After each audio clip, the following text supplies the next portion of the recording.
How do you train the next generation workforce? And also how do you upskill your existing workforce? And I'm a big fan of the FAME program that you run from Manufacturing Institute.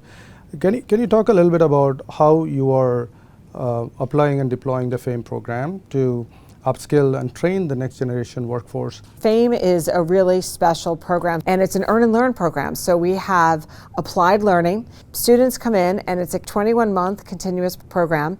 You have a mentor on site at your work. You are sponsored by a company, and it is a pathway that is allowing students to get this global best maintenance education. One of the things that we think is part of the secret sauce of what makes FAME so successful are the professional behaviors that we instill in the students early on. And so apply all those skills, right? How do you communicate? How do you work on teams? How do you be agile and problem solve? And apply it in a world where we're talking about deploying AI across the production environment.